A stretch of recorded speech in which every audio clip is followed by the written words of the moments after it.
How's it going, rednecks? I'm out here in the garage again working on my mower for the Mudmo Fivehundo. It is a Wizard Plus with a 24 horsepower Briggs & Stratton, and I grabbed my GPS yesterday and I took this thing down the road, and it would only do 6 miles an hour. Now, a lot of you would say do a pulley swap, and you could do that. Unfortunately, this thing has a hydrostatic transmission, which from what I've read, you can do it, but it doesn't last very long. They overheat, the pumps don't like it.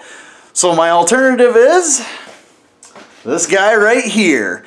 That's right, I went to a pick and pull lot. It was Kalamazoo's light truck parts, and they had a litter of lawnmowers. I bet there was over 1,000 lawnmowers there, and I picked this guy up right here for $26.50, and that is a 6-speed. It's actually 3-speed with reverse, and it has a high and low range. So the objective today is going to be to put that inside of there. I really want to weld that rear end up, but I'm not going to do that until I test run this thing, as well as I just bought a welder, and it's going to be coming here in the next few weeks, so I think that'll be the nice first project for my new welder. So what do you say we pull all this back off, get that rear end pulled, and get that one installed and tested.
Well, rednecks, with the rear end pulled out, I have it butted up against the new one that I got, and there's some significant differences. If you take a look at just the spindles alone, these are the ones out of the hydrostatic, and these are the ones out of the gear shift, or the 6-speed.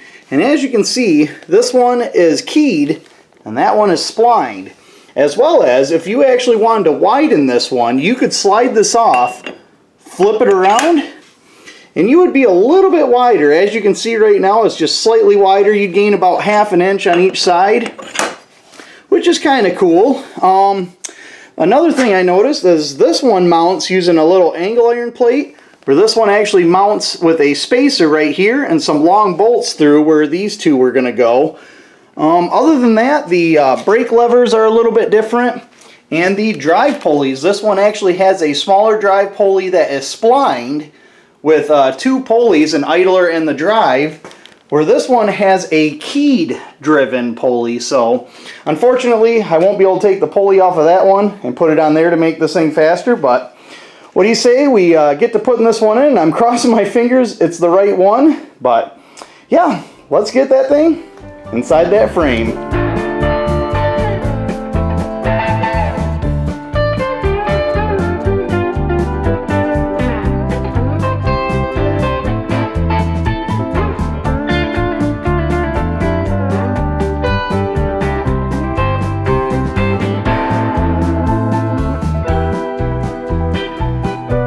Well, rednecks, it's been about 3 or 4 days, and that's because I had some concerns with this drive belt. If you take a look, the way it's coming off the driven pulley and coming across to the drive of the motor is quite an angle, and I thought that was going to be an issue, but apparently that's how this rear end is actually driven, where the hydrostatic one actually had another pulley that kind of redirected it straighter, and that's that pulley right there.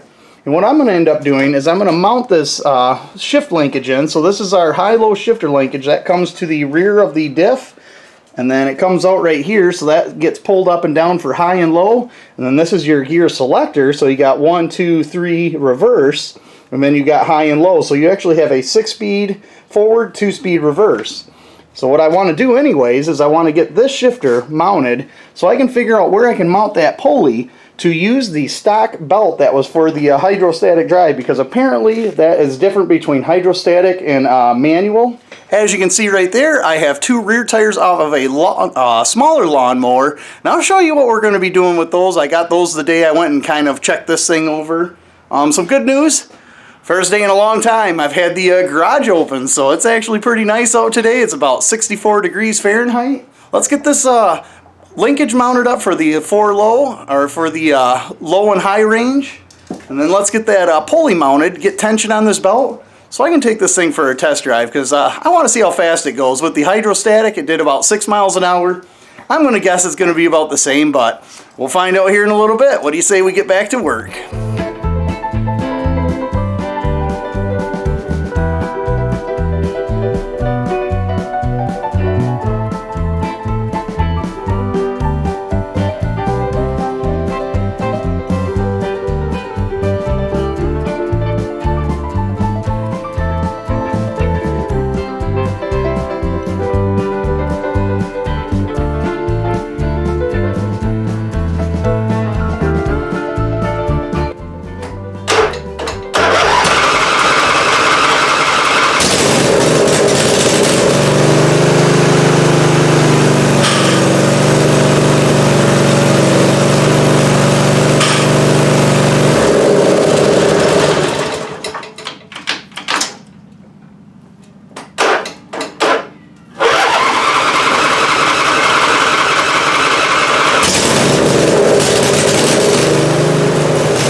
Well, everything is working, but the disengaging of the drive, there is a little belt slip saver right here.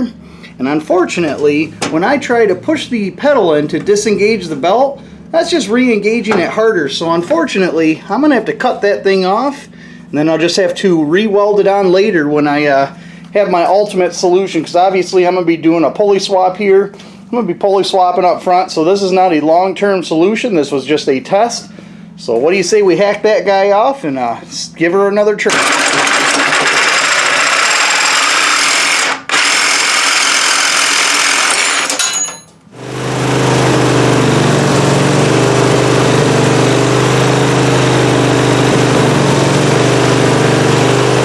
Well, Rednecks, it works. It's not ideal. The belt doesn't have a whole lot of tension on it, so I don't have high hopes of this working, but I'm going to throw the tires on it. I'm going to drop this thing down. I'm going to take it for a test drive and see what it does.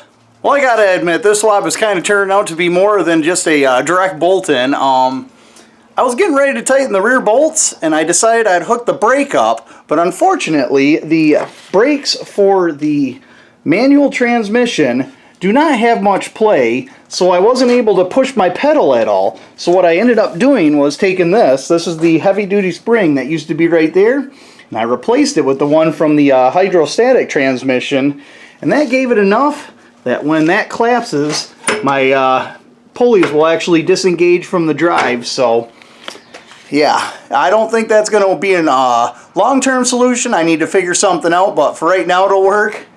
I'm going to get everything bolted back on this thing, and I'm ready to drive it. So yeah, let's get this stuff done.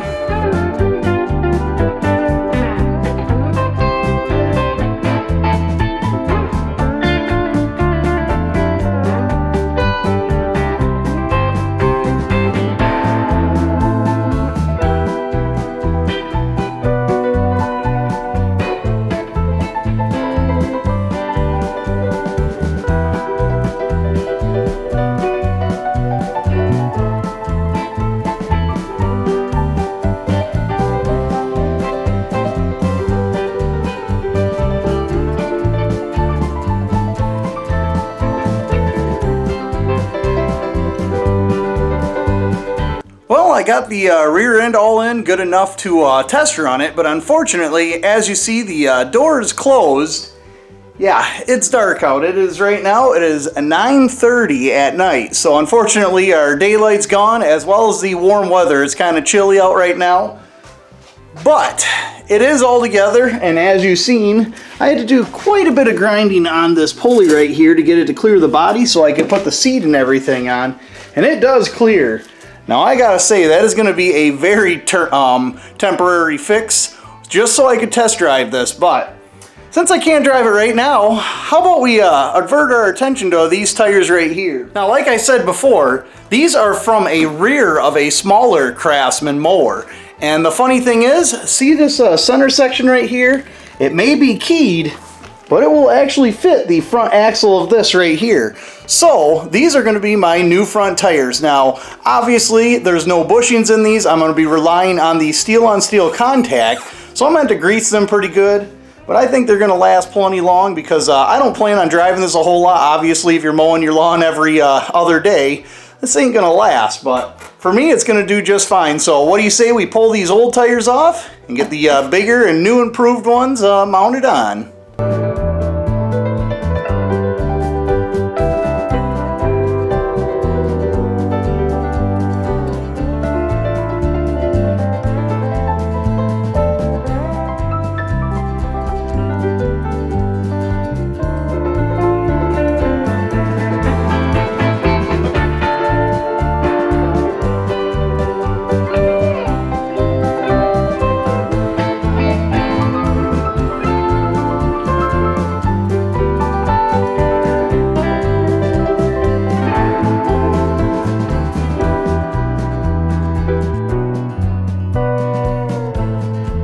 Man, oh man, this thing just will not cut me a break. My buddy did the same exact thing, only he must have had 10-inch rims because the 8-inch rims will not clear this knuckle right here. So with the other rim, it was hitting right there, and now they are clear.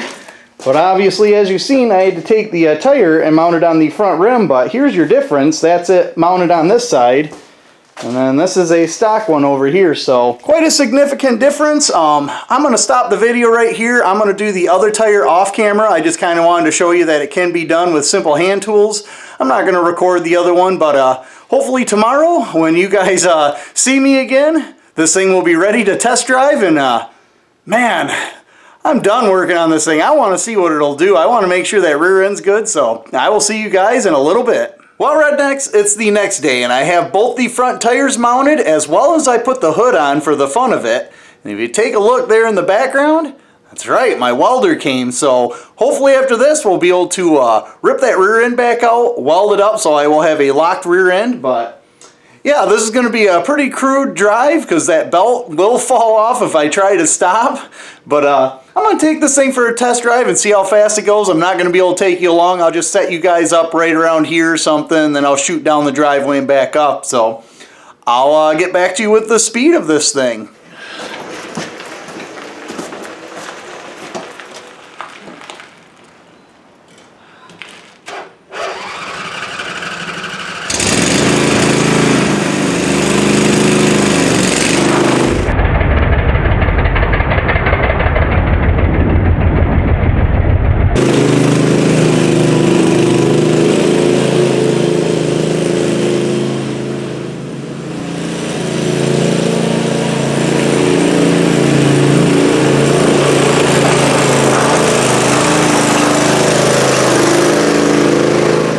Man, did you see that thing take off? This thing is not lacking in power, but it is lacking in speed right now.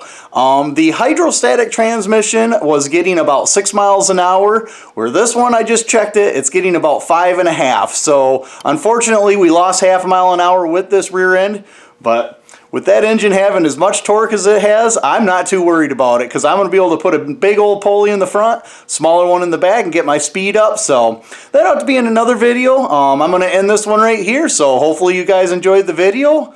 Like, comment, share, subscribe, and get back to work. You got your ball? Yeah, it's nice out. Don't want to kick the tape measure.